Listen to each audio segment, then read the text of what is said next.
제가 앞서 이제 성경을 해석할 때 우리는 어떤 발전을 하게 되는가에 대해서 살짝 나눴습니다.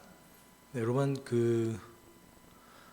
성경을 계속해서 묵상하고 해석을 하고 계속해서 공부하다 보면 우리는 어느덧 조금 이제 시간이 지나서 계속해서 성장하고 있는 나를 발견하게 됩니다. 그 이유는 하나님께서 하시는 그 말씀이 내 편견을 부시기 때문에 그렇습니다. 그리고 내가 가지고 있는 어떤 내가 지금 보완해야 될 것들, 잘못 생각하고 있는 것들을 이제 부시고 있는 거죠. 근데 만약에 우리가 말씀 중심으로 신앙생활을 하지 않는다면 어떻게 될까요? 제가 말하는 말씀 중심은 설교 중심이 아닙니다. 내 개인의 삶 속에서 성경을 묵상하고 읽어나가고 그리고 내가 발견한 진리대로 살아나가려고 노력하는 그 삶을 중심으로 하지 않는다면 적어도 이것대로 우리가 명확하게 삶의 라이프로 잘 끌어오지 못한다고 할지라도 이것이 중요하다고 여기지 않는 또는 이것보다 더 중요한 게 있다라고 여기는 신앙생활을 해온다면 우리는 어떻게 될까요?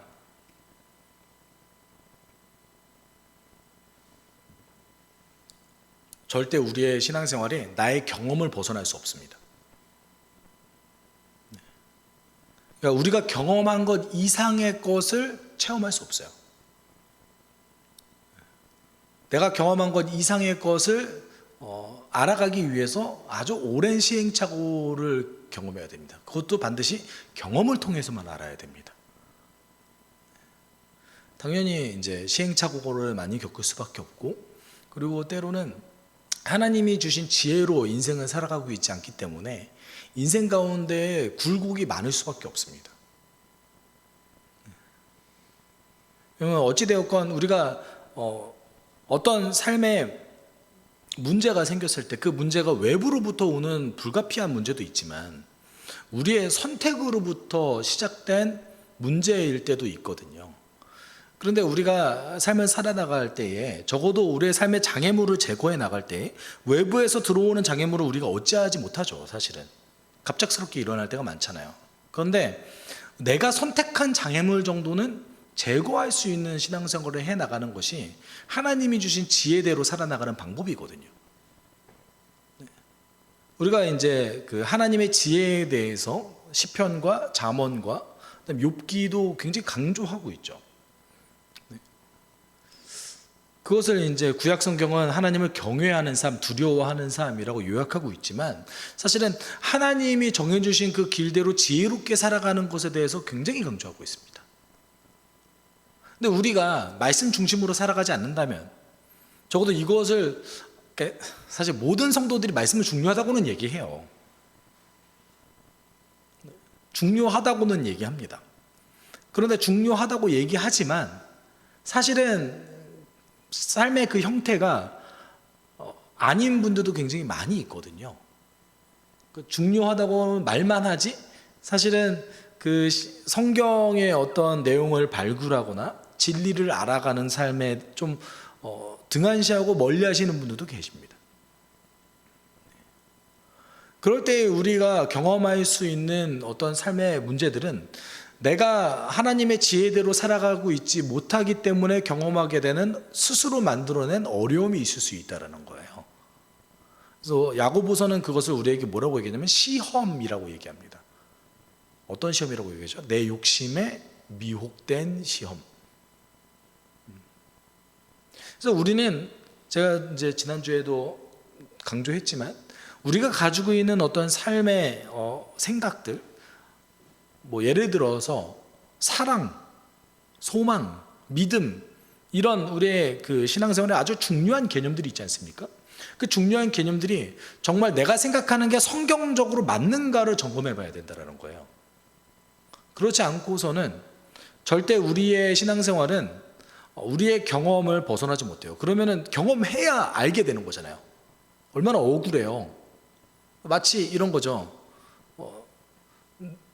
정답이 다 주어졌는데 한번 틀려보고 오답지를 한번 해봐야 아는 거나 마찬가지인 거예요. 억울하잖아요. 하나님 다 주셨는데 저는 그게 좀 억울하더라고요. 오늘 시편 기자는요, 어떤 그 감정의 이동에 대해서 다루고 있습니다. 근데 도움을 구하는 기도로 시작해서 고통스러운 기억, 그 다음에 하나님에 대한 의심과 불안에 대해서도 이야기하고 있습니다. 그런데 그 다음에 그가 이제 묵상을 하면서 결국은 마지막에 하나님을 찬양하면서 끝나거든요.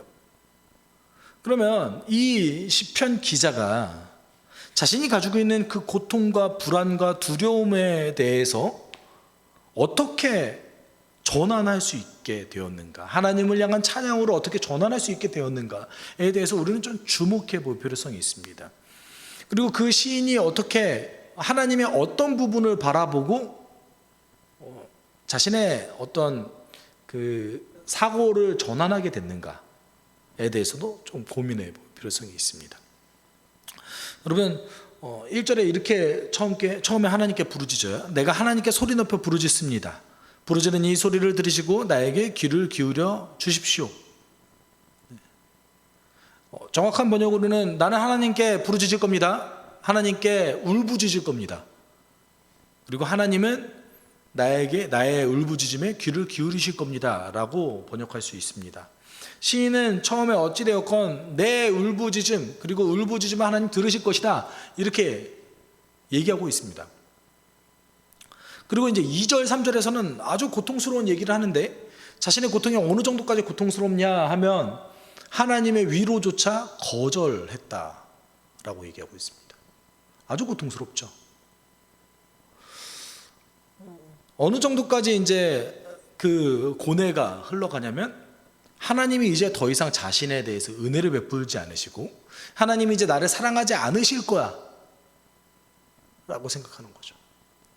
그래서 6절 7절 이렇게 얘기하죠. 밤에 부르던 내 노래를 생각하면서 생각에 깊이 잠길 때에 내 영혼이 속으로 묻기를, 주님께서 나를 영원히 버리시는 것일까? 다시는 은혜를 베풀지 않으시는 것일까? 시인이 이렇게 속으로 되뇌었다고 합니다. 이제 8절에 보면은 단지 그것만 얘기하는 것이 아니라 또 뭐를 얘기하죠? 하나님의 영원한 사랑, 헤세드, 그다음에 하나님의 언약이 마치 사라진 것 같은 상태에 대해서 얘기하고 있습니다. 여러분, 우리가 한번 좀 생각을 해보죠. 여러분, 저는 제가 청소년기에 저를 가장 힘들게 했던 단어 중에 하나가 뭐였냐면 구원의 확신이라는 단어였습니다. 정말 힘들었어요. 네. 그럼 어떤 게 구원의 확신이지? 그래서 누군가는 이렇게 얘기하는 거예요. 언제 내가 어느 집회에서 이렇게 기도를 했더니 내가 구원을 받았다는 확신이 생겼다. 근데 그 선후배들의 어떤 그런 간증을 들으면서 제가 고민했던 거는, 왜 우리 하나님은 집회 때만 역사하시지? 였습니다. 이상해요. 뭐 어떤 뚜렷한 예배나 집회 때만 하나님이 역사하는 것 같은 거예요. 그때만 구원의 역사가 일어나요. 그 누구도 저에게 내가 집에서 말씀을 읽다가 나를 정말 사랑하시는 하나님에 대해서 발견했다라고 얘기하는 사람 한 명도 못 봤어요. 근데 저는 뭐가 구원의 확신이지? 네. 여러분, 솔직히 확신에 이르는 신앙이 도대체 뭘까요? 솔직히 저는 잘 모르겠습니다. 저에게 있어서의 구원의 여정은 믿음이 깊어질수록 의심과 불안으로 나타날 때가 많았습니다. 여러분 어떻습니까? 신앙이 깊어질수록, 하나님을 더욱더 알아갈수록 저는 혼란과 의심에 휩싸일 때가 굉장히 많았고, 그리고 믿는 것 같지 않다?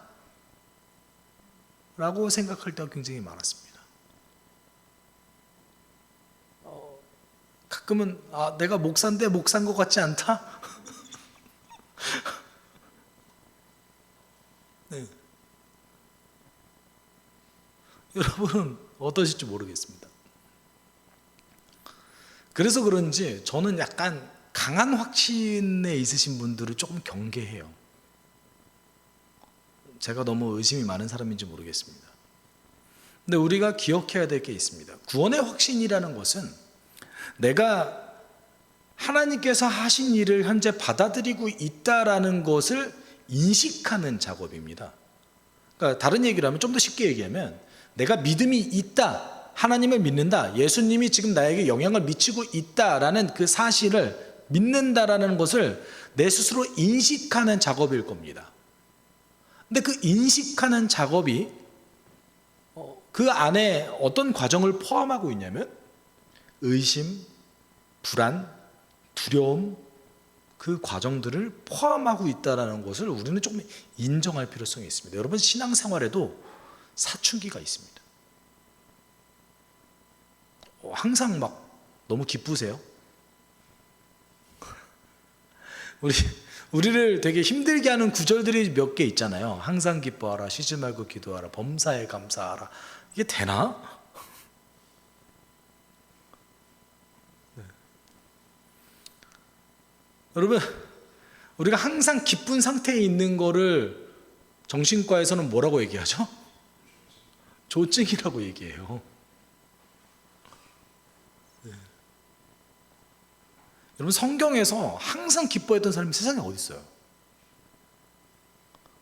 마치 우리는 뭔가 성경적이지 않은 어떤 믿음에 대한 선입견을 좀 가지고 있습니다. 그래서 나에게 의심이 드는 것, 불안에 빠지는 것, 두려움에 휩싸여 있는 것에 대해서 너무 지나치게 그것이 성경적이지 않다라고 경계를 한다라는 것이죠. 근데 우리가 잘 살펴보시면, 여러분 고린도 후서를 보시면 바울이 사망 선고를 받은 것 같이 괴로워한다라는 대목이 있습니다. 근데 언제 기뻐하죠? 디도가 가지고 왔던 그 고린도 교회를 향한 그 반응을 들었을 때 엄청 기뻐했다라고 얘기하고 있어요. 근데 이제 고린도 전후서의 맥락을 살펴보면 바울이 아마도 고린도 전서를 보내놓고 후회한 것 같아요. 내가 너무 세게 얘기했다. 이제 개척되지도 얼마 안 된 저 교회에 도대체 내가 너무 세게 얘기한 거 아닌가? 너무 괴로운 거예요. 근데 디도가 어떤 소식을 갖고 왔죠? 당신이 보낸 편지가 그 교회를 살렸습니다. 너무 기쁜 거예요. 그럼 너무 극과 극을 달린 거 아닙니까?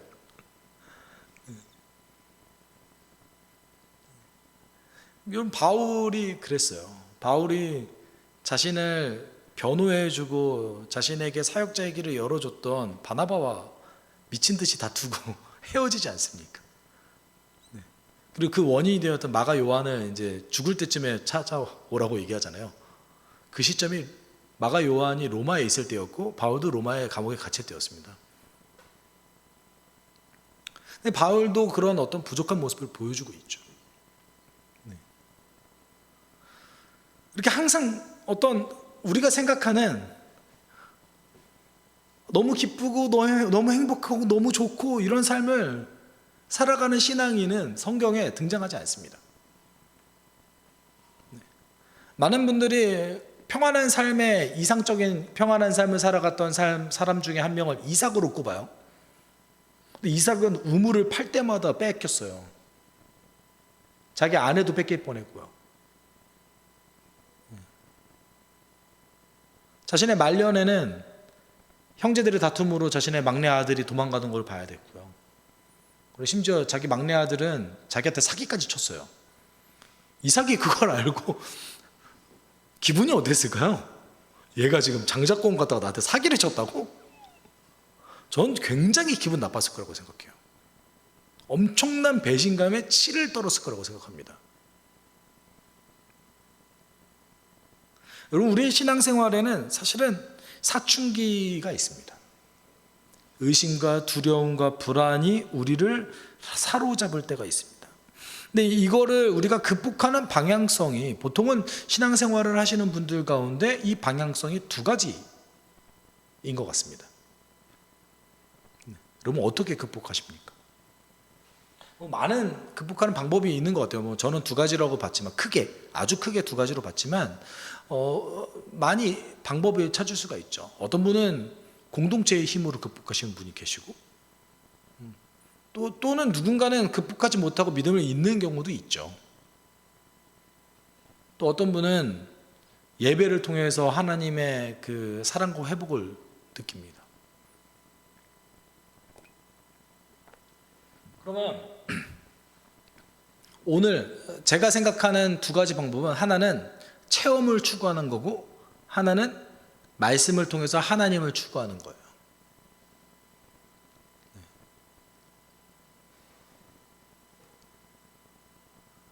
오늘 시인은 어떤 방법을 썼을까요? 시인은 하나님께서 과거에 뭘 하셨는지를 다시 되짚어 봤습니다. 우리도 이런 작업을 할 수 있을 것 같아요. 예를 들어서 하나님께서 내 삶 가운데 과거에 뭘 하셨는지를 되짚어 볼 수는 있을 것 같습니다. 그런데 시인은 자신의 삶에서 무엇을 하셨는지를 살펴봤던 것이 아니라 두 가지 요소를 찾아봤는데 하나는 창조주 하나님으로서 이 땅 가운데 온 만물을 다스리는 하나님에 대해서 묵상했고 또 하나는 구원하시는 하나님에 대해서 묵상했습니다. 그래서 11절 12절에 이제 그의 고통에 대해서 얘기한 다음에 나는 이렇게 할 겁니다라고 다짐하면서 얘기하죠. 우리 11절 12절 같이 읽어볼까요? 시작. 주님께서 하신 일은 나를 회상하렵니다. 그 옛날에 주님께서 이루신 놀라운 그 일들을 기억하렵니다. 주님께서 해주신 모든 일을 하나하나 되뇌고 주님께서 이루신 그 크신 일들을 깊이 깊이 되새기겠습니다. 마음속에 아주 깊이 하나님께서 무엇을 하셨는지, 우리가 이제 과거에 뭘 하셨는지 정도가 아니라 그 옛날에 하나님께서 우리에게 뭘 하셨는지, 시편 기자가 이렇게 얘기했다는 것은 과거 우리 조상 가운데 하나님께서 하신 일들 말씀을 보겠다는 얘기인 거예요. 이 시편 기자가 역사적 맥락에서 성경을 읽을 수 있는 권한이 있었는지, 글을 읽을 수 있었는지, 성경이 전체 다 가지고 있었는지는 모르겠습니다. 다만 구전으로 내려왔던 또는 본인이 알고 있던 하나님께서 하신 일에 대해서 묵상했던 것은 확실합니다.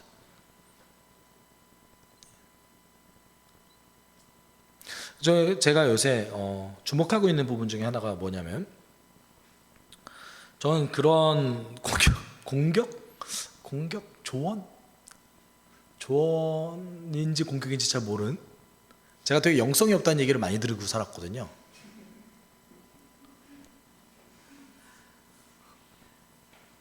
넌 좀 영성이 없는 것 같아. 그래서 물어봐요. 어떤 게? 그러니까 대부분 이제 제가 방언으로 기도하지 않는다든지, 네, 또는 뭐 영적인 세계에 대해서 설교를 많이 안 한다든지, 뭐 이런 거로 좀 많이 조언을 들었어요. 이상하죠? 저는 좀 그런 분들이 꽤 많아요. 과거에는 제가 무슨 생각을 했냐면, 내가 기도를 많이 안 해서 하나님께서 이런 분들을 나한테 보내주시는 건가? 생각을 한 적이 있습니다. 근데 마지막에 결론에 항상 이런 생각, 어떤 생각을 했냐면, 근데 왜 나한테 말씀 안 하셔? 아니, 저분에게 말씀하신 그 하나님께서 왜 나에게 말씀 안 하시지? 나에게 인격적이신 그분께서. 또 어떤 분 같은 경우는 되게 저보고 지금 힘든 상황에 있대요. 제가 그때 되게 만족감을 누리고 있을 때였거든요. 개척 초기였어요.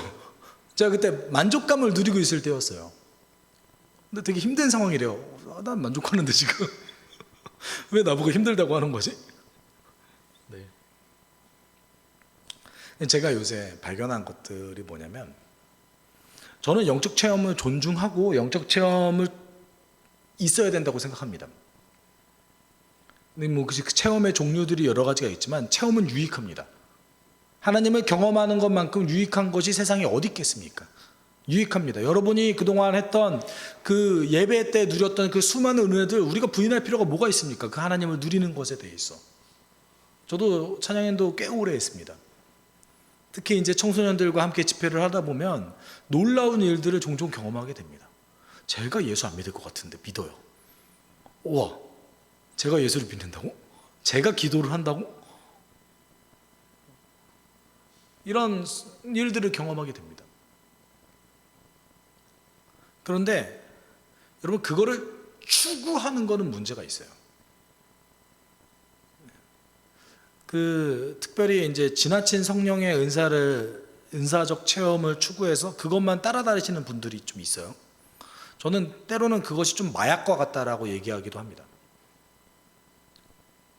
왜냐하면 우리는 그거를 추구하는 자가 아니라 내가 진리를 추구해서 그 진리대로 살아가는데 영적 체험이 유익한 거지, 그것에 몰두해서 살아가는 존재가 아니라는 거예요. 유익하죠. 하나님께서 우리의 상황과 여건에 따라서 어떤 것이든 주실 수 있는 분이지만 우리가 그 선물에 집중하는 것이 뭐가 좋습니까? 우리 하나님은 우리와 관계를 맺기를 원하시는데 우리는 왜 그토록 유독 그렇게 선물에 집중하는지 모르겠습니다. 영적 체험은 선물이에요. 하나님께서 은혜로 주신 거예요. 그렇다면 그것은 감사로 받고 기쁨을 누리면 되는 거지, 그 선물을 또 달라고 계속 재촉하는 것이 어찌 성숙한 기독교인의 태도겠습니까? 물론 또 주시면 좋죠. 하지만 그것을 추구하는 태도, 그것에 집착하는 태도가 문제가 있다는 거예요.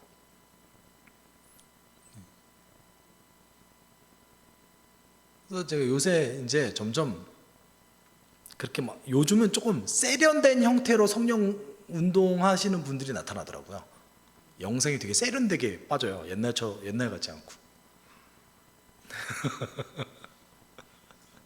그래서 야, 이제는 이렇게 되게 막 세련되게 꾸미고 이렇게 되게 핸섬하게 나와서 이렇게 하시는 분들도 계시더라고요. 근데 사역의 형태는 똑같습니다. 내용도 똑같습니다. 굉장히 그 사역이 감정적이죠. 눈물 펑펑 쏟고 뭐 귀신이 다 쫓아가는 것 같고 사람이 변하는 것 같고 그곳에서. 근데 여러분, 진정한 변화가 어디에서 나타납니까? 우리 하나님을 알아가는 지식에서 우리는 변화가 나타납니다. 제가 지식이 모든 것이 중요하다, 뭐 성경의 뭐 어떤 해석의 내용이 무조건 다 중요하다, 이 얘기하는 것이 아니라 우리를 변화시키는 것은 하나님께서 정말 뭘 하셨는지 그것을 알아가고 받아들이고 그대로 살아갈 때 우리의 변화가 생깁니다. 오늘 시편 기자는 처음엔 창조주 하나님에 대해서 묵상했습니다. 하나님, 물들이 주님을 배웠습니다. 물들이 주님을 배웠을 때에 두려워서 떨었습니다. 바닷속 깊은 물도 무서워서 떨었습니다. 처음에는 이 땅의 주인 되시는 하나님에 대해서 알아갔습니다. 그래서 이 땅 온 만물을, 모든 피조물들이 하나님의 명령에 따라서 움직이는 모습에 대해서 묵상한 것이죠. 저는 제가 이제 종종 좀 생각을 비우고, 이것도 생각을 비우는 건지 모르겠어요. 그냥 누군가의 영상을 보고 싶을 때 이제 잘잘법이라는 유튜브 TV를 아시는지 모르겠어요. 거기 김기성 목사님이 하신 말씀인데, 우리가 삶에 만족함이 없을 때 세상에 대해서 경탄하는 태도를 가지면 만족할 수 있다라고 얘기하시더라고요. 왜냐하면 나 자신을 보는 것이 아니라 하나님이 이 땅을 어떻게 만드셨는가, 이 자연 만물 가운데 하나님이 무슨 일을 하시는가, 그 창조주 하나님을 향한 지식인 거죠, 사실은. 그래서 경탄하는 거예요. 하나님께서 이 땅을 보고 보기 좋았다라 하셨던 것처럼. 그 태도에 대해서 얘기하시더라고요. 그래서 이해합니다. 굉장히 유익한 말씀이었어요, 저에게. 우리가 그 길 가다가 여유를 못 느끼고 막 때론 이러잖아. 아, 벚꽃이 벌써 폈어?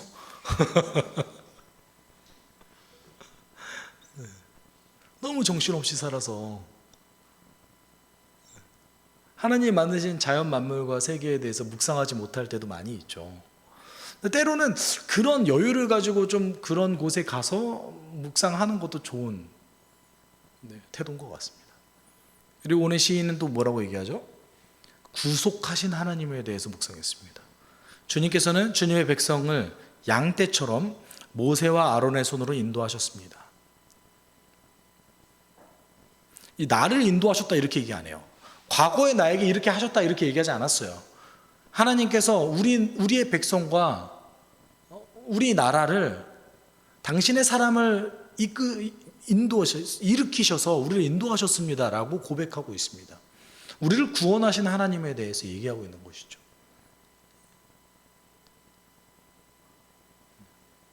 종교개혁자 칼빈은 그의 저서 가운데 하나님을 아는 지식과 인간을 아는 지식을 나눠서 얘기하고 있습니다. 근데 그 하나님을 아는 지식을 두 가지로 또 나누고 있는데 그 두 가지가 창조주 하나님을 아는 지식과 구속주 하나님을 아는 지식이에요.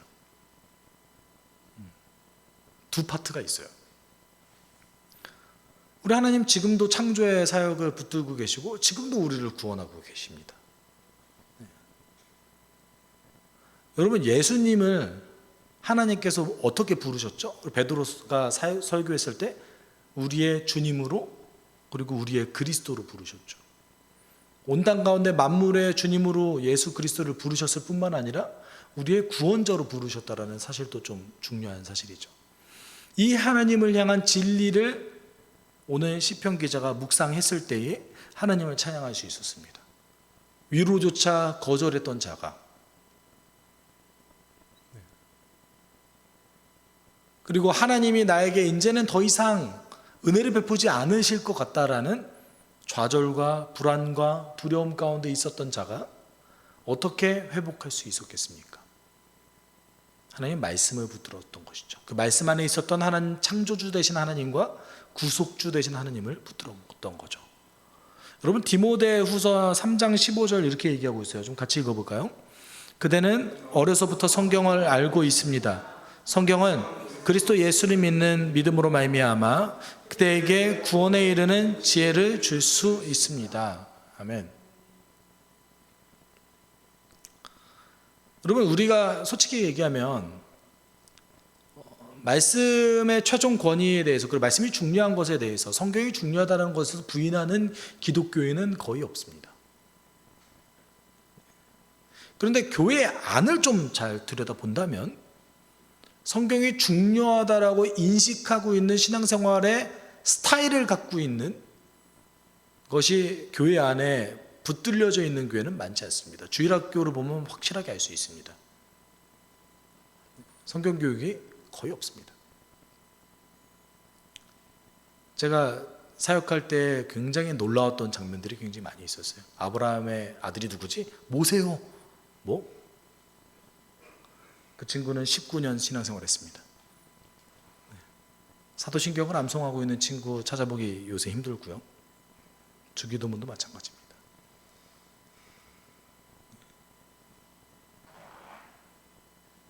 물론 교회 오면 즐거워야죠, 아이들이. 그렇지만 그렇지 않더라는 거예요. 말씀을 제대로 배우고 있는 신앙생활 가르치지 않는다는 겁니다. 그리고 성경의 원리대로 교회가 운영되고 있다라고 자신 있게 얘기할 수 있는 교회가 많지 않겠지만 그럼에도 불구하고 머릿속에 지도자들은 염두에 둬야죠. 말씀대로 우리는 이루어져야 된다. 근데 우리의 삶의 태도는 사실은 성경이 중요하다고 얘기하지만 사실 체험을 더 중요하게 여기는 삶의 태도를 가지고 있다는 거예요. 그리고 교회들이 그걸 훨씬 더 강조를 많이 합니다.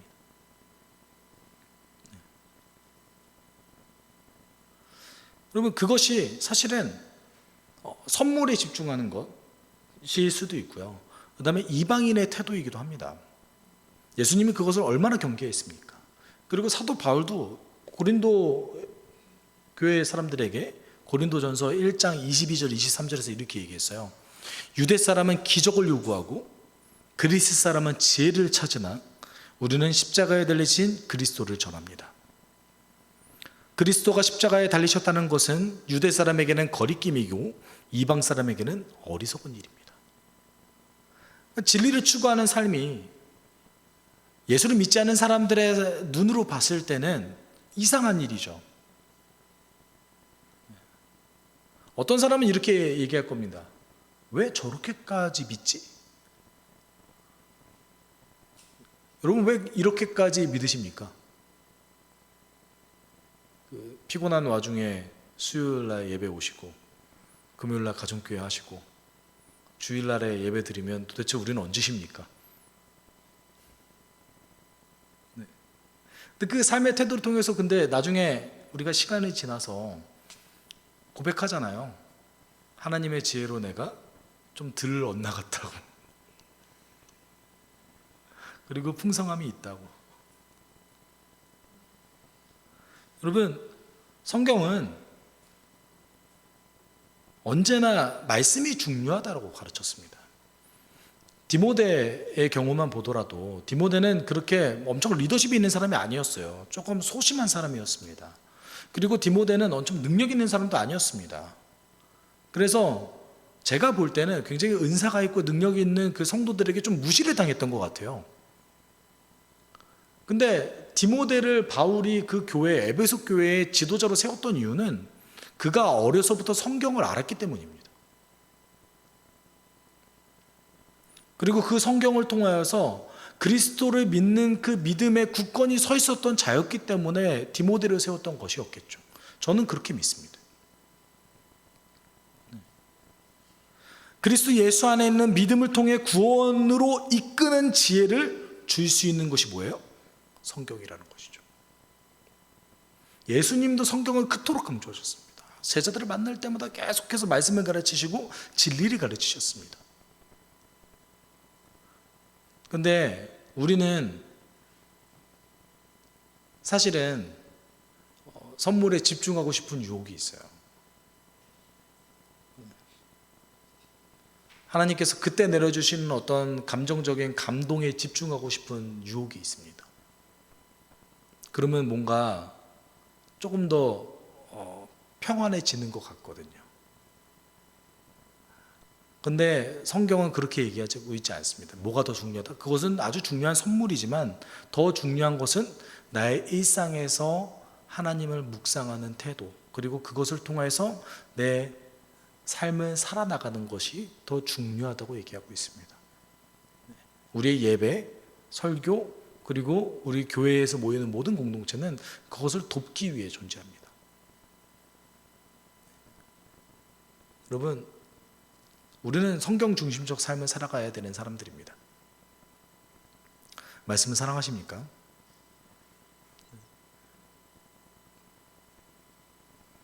우리가 지금 이 순간 함께 기도할 때 이렇게 기도했으면 좋겠어요. 하나님, 제가 주님 앞에 나와 주의 말씀을 읽을 때에 내가 하나님 더 알아갈 수 있는 그런 시간이 될 수 있게 날 도와주십시오. 성령님, 내가 주의 말씀을 묵상할 때에 창조주 하나님과 구속주 하나님을 더 알아갈 수 있게 날 도와주십시오. 그것을 통해서 내 삶의 변화가 될 수 있게 도와주시고 성장할 수 있게 도와주시고 하나님이 무엇을 원하시는지 아주 깊이 깨달아 나아갈 수 있게 주님 우리를 인도해 주십시오. 우리가 지금 이 순간에 이렇게 기도했으면 좋겠습니다. 함께 기도합시다. 사랑 많으신 하나님 아버지, 감사합니다.